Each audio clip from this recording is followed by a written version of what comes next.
What's going on, guys? This is Dan Watson from learningcameras.com, and got a new present here from Sigma, and this is their 120 to 300 millimeter f2.8.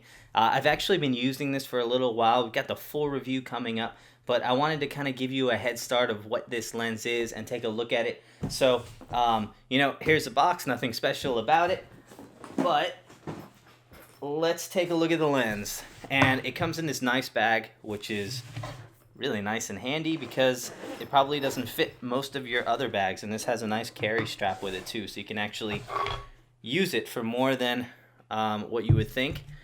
And let's pull out the lens on this.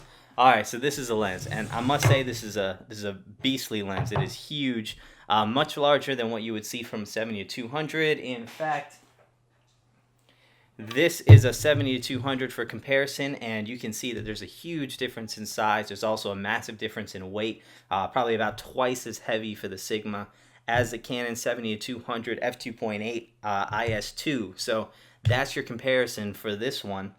And you also have this nice metal lens hood on that works very well. The only thing I will say is that it tightens with a set screw, and I did have that set screw actually pop off, so I might have to get a new lens hood. Doesn't damage the lens at all, but it did damage the hood because that's what the set screw mechanism is hooked to. So we'll put this away, and let's focus on this 120 to 300. So like I said, this is a massive lens. If you attach that lens hood, it gets even larger, and it will still attach without the set screw, although it won't keep it from rotating, but it still does work just fine. So overall, very heavy, nice built lens, very metal feel to it, high quality build. The inside of the lens hood is coated in kind of a rubberized material.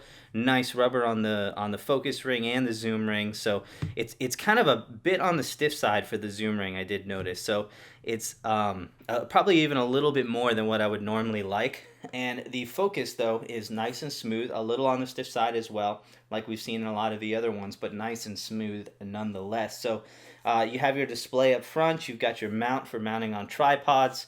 Very nice, works just like pretty much every other mount. A nice big locking mechanism right here to secure that and tighten it around there. So, but one thing I did want to show you is some of these controls. We do have some differences on this from what we would see on other lenses. So you do have your general focus, AF, manual focus. You also have your 2 levels of stabilization. So this is also a stabilized lens.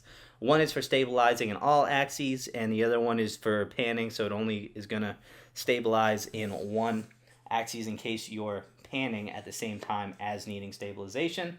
And the other one is to set your infinity focus. So if you want to only focus from 10 meters, it's got a full and then a 10 meters to infinity, and then a 10 meters or before 10 meters. So something for focusing more macro type shots. And then the biggest thing on this is going to be this custom mode, and at first I didn't even know what this was, but this, using the lens dock, is going to allow you to set custom focus modes in this lens. So you can actually set up 2 custom modes and then turn it off. So you can actually have 3 profiles, whatever the generic is, and then 2 custom modes on there. But you can set up a different custom mode for shooting, let's say, wildlife versus shooting something like sports.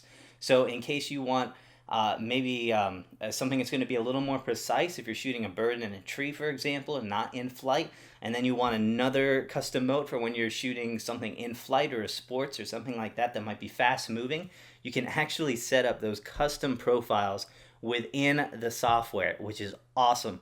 And that software, using the lens dock, also allows you to do other things like set your focus. You can actually change how your camera is going to focus, whether it's going to focus a little bit nearer or further in case you're having any focus issues.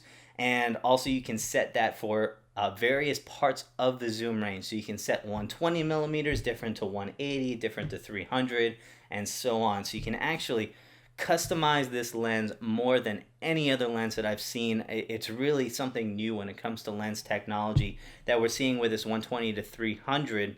And now let's talk about this lens. I've used it for a couple months now, and I hope to have the full review coming up very shortly, so stay tuned for that. But this lens produces some unbelievable shots at f2.8.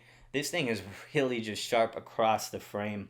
I have no issues shooting this thing at 2.8 all day long, and being fairly inexpensive for what it is, it's really nice to do. Now, the biggest benefit for me is going to be the ability to hook it up. If you're someone who likes a lens like this, it's going to be to hook it up to a teleconverter. You hook this up to a 1.4 teleconverter, you're talking about over 400 millimeters on the long end, and you're able to get that at f4.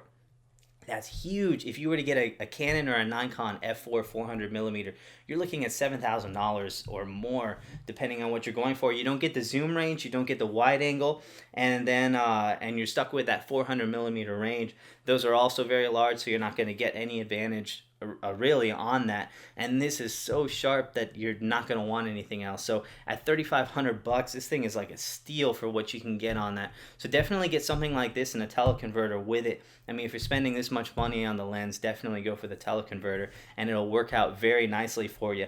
But one thing I like about this range is that if you take off a teleconverter and use it just like this, 120 to 300 is really a great portrait lens. So if you're shooting something a little further away, even shooting weddings, I mean, it's a little bit bigger lens to drag around with you, but if you have the room in your bag, and I've shot a couple shoots with this lens for portrait sessions, and it really is amazing, the amount of contrast and sharpness that you're going to be able to get out of this.